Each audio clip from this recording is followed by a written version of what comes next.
प्रभु यीशु मसीह के प्रिय और मधुर नाम में आप सबों को जय मसीह की। प्रेज द लॉर्ड, यीशु सहाय, शालोम कहती हूँ। मेरे यूट्यूब चैनल पर और फेसबुक पेज पर आप सबों का बहुत बहुत बहुत स्वागत करती हूँ। इन दिनों में मैंने बताया है आपको कि हम लोग मेरे हस्बैंड जो है हॉस्पिटल में है, आईसीयू में एडमिट है और मैं परमेश्वर के नज़दीक में परमेश्वर के वचन को जिस प्रकार से मैं पढ़ रही हूँ और जिस प्रकार से परमेश्वर मुझसे बातचीत कर रहा है उस प्रकार से और उन सब बातों को मैं आपके साथ में शेयर कर रही हूँ। मैंने 2-3 वीडियो बनाया है और मैं ये उम्मीद करती हूँ मेरे प्रिय भाइयों और बहनों, यदि आप भी ऐसे दुख के समय में रहते हैं, तकलीफ़ के समय में रहते हैं, तो परमेश्वर के नज़दीकी में अपने जीवन को बिताएं। क्योंकि हम मनुष्य हैं, हमारे पास में दुख सुख दोनों आते रहते हैं। कभी हम हताश होते हैं, कभी निराश होते हैं, कभी परेशानियां आती है। ऐसे समय में जब हम परमेश्वर के वचन को थामे रहते हैं तो सचमुच में हमको बहुत बल मिलता है, हमको एक ताकत मिलता है कि हम इन सब बातों से लड़ सके, संघर्ष कर सके। और मैंने इन्हीं सबको काफ़ी दिनों से, हम लोग जबकि हॉस्पिटल में है, आईसीयू में है, मेरे हस्बैंड है, और इन दिनों में जो परमेश्वर हमको वचन के साथ में बता रहा है उन सारी बातों को मैं आपके साथ में शेयर कर रही हूँ। तो आज जो हम सीखेंगे वो पाया जाता है रोमियो की पत्री, उसका 12वां अध्याय, उसका 12 पद। रोमी 12:12, जिसमें क्या कहता है? आशा में आनंदित रहो, क्लेश में स्थिर रहो, प्रार्थना में नित्य लगे रहो। तो ये हम 3 बातों को देखेंगे। आशा क्या है? आशा में आनंदित रहो। आशा क्या है? एक मसीही जीवन को या एक मसीही विश्वासी को अनंत जीवन की आशा होनी चाहिए। एक मसीही विश्वासी की आशा क्या है? अनंत जीवन है, क्योंकि परमेश्वर ने हमको क्या कहा है कि मैं अंत में तुम्हारी आशा पूरी करूंगा।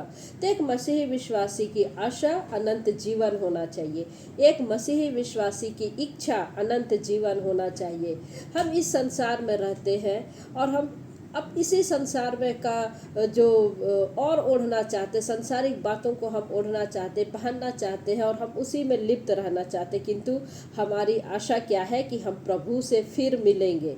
हमारी आशा ये है कि हम प्रभु यीशु मसीह के साथ में सहभागिता में रहेंगे और उस आशा में हम अनंत जीवन को प्राप्त करने के लिए आनंदित रहे। लेकिन प्रियो, हम जबकि चूंकि हम संसार में रहते हैं, दुख आती है, क्लेश आती है, हम कैसे आनंदित हो सकते हैं? पीड़ाएं हैं, परेशानियां हैं, हम कैसे आनंदित रह सकते हैं? लेकिन हमको वचन कहता है कि चाहे जो भी कुछ हो जाए, जीवन में हमको आनंद रहना है, आनंदित रहना है, आशा में रहना है। क्या कह रहा है? क्लेश में स्थिर रहो। जब हमारे पास में मुसीबत है, जब हमारे पास में तकलीफ है, हमको क्या करना है? क्लेश में धीरज धरना है। उत्पीड़न हो रहा है, सताव हो रहा है, चाहे किसी भी प्रकार के हम परेशानियों में क्यों ना हो, हमको उस आशा में आनंदित रहते हुए क्लेश में स्थिर रहना है। इसलिए क्लेश में स्थिर रहना है कि हम जब आशा में आनंदित रहते हैं कि जो प्रभु यीशु मसीह से हम मिलने वाले हैं, तो अनंत जीवन में जो हमको मिलने वाले, उसमें जब हम आनंदित रहते हैं, क्लेश में स्थिर रहते हैं। और प्रियो, वचन हमको क्या बताता है? जब हमारे जीवन में क्लेश आता है, जैसे मैंने पहले वीडियो में भी बताया है कि क्लेश 2 ही कारण से होता है, या तो हमको ताड़ना मिल रही होती है या तो हमको परीक्षाएं हो रही होती है। ताड़ना में हम अपनी गलतियों को देखें कि हम कहाँ पर गलत है और हम उस चीज़ को हम सुधारने की कोशिश करें। और हमारी परीक्षाएं होती है, प्रभु में रहते हुए भी हमारी परीक्षाएं होती है, और वो किस लिए होती? कि हम और निखर सके।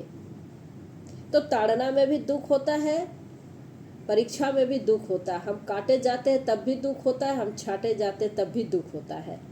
तो मेरे प्रियो, किस लिए ये दुख होता है? कि हम परमेश्वर की नज़दीकी में अनुभव के साथ में एक अंश और हम स्टेप आगे बढ़ सके, एक स्टेप, एक सीढ़ी हम और आगे बढ़ सके। तो इन सब चीज़ों को बांधने के लिए हमको क्या करना है?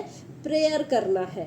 प्रार्थना करना है। प्रार्थना हमको हमेशा करना है और ये प्रार्थना जो है हमको परमेश्वर से डायरेक्ट जोड़ती है। जब हम प्रार्थना करते हैं हम ऐसा महसूस करते हैं कि परमेश्वर मेरे सामने है, हम उसके हुजूरी में है, एक रिश्ता बनता है, एक संबंध मजबूत होता है। जब हम परमेश्वर से बातचीत करते हैं तो हमको क्या करते हैं, एक नज़दीकी का एहसास होता है, एहसास होता है कि वो हमारी प्रार्थना सुनता है। जब हम बाइबिल पढ़ते हैं मेरे प्रियो, जब हम बाइबिल पढ़ते हैं और उसके बाद में प्रार्थना करते हैं, दोनों बातों में क्या है, जब हम प्रार्थना करते हैं तो परमेश्वर को हम अपने मन की बात को बताते हैं, लेकिन जब हम बाइबिल पढ़ते हैं हम परमेश्वर की बात को सुनते हैं। तो दोनों बातें हैं, हम अपनी बातें भी कहें और हम उसकी बात को भी सुने, अर्थात वचन में जो लिखा है हम उसको उस पर चलने की कोशिश करें।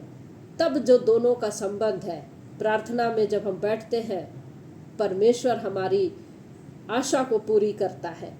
हमारी आशा अनंत जीवन है। इजरायलियों की आशा क्या थी? भौतिक, जो कनान देश में जाना था, भौतिकवाद था, उनका राज्य भौतिक था, उनकी प्रतिज्ञाएं भौतिक थी। लेकिन हमारा जो अनंत जीवन है ये आत्मिक है, हमारा राज्य आत्मिक है, हमारा जीवन आत्मिक है। और हम इस संसार में है तो हमको दुख होगा, तकलीफ होगा, अवश्य होगा, पर हमको धीरज धरना है, क्योंकि प्रभु यीशु मसीह ने उन दुख और तकलीफ और मृत्यु से कहीं आगे बढ़ के जयवंत का जीवन हमको दिया है। तो हम उस जयवंत में रहें और आशा में आनंदित रहे, चाहे क्लेश किसी प्रकार का भी हो, क्योंकि हमको धीरज को भी अपना कार्य करने देना है। तो क्लेश में हमको स्थिर रहना है ताकि धीरज अपना कार्य कर सके। और इसलिए हम सारी बातों को नियंत्रण में रखने के लिए प्रार्थना करें प्रभु यीशु मसीह से, परमेश्वर पिता, प्रभु यीशु मसीह के द्वारा परमेश्वर पिता से। आशा में आनंदित रहे, क्लेश में स्थिर रहे, प्रार्थना में नित्य लगे रहे। रोमी 12:12। परमेश्वर पिता इस शॉर्ट सरमन के द्वारा हम में से प्रत्येक को आशीष दे। जय मसीह की। Praise the Lord.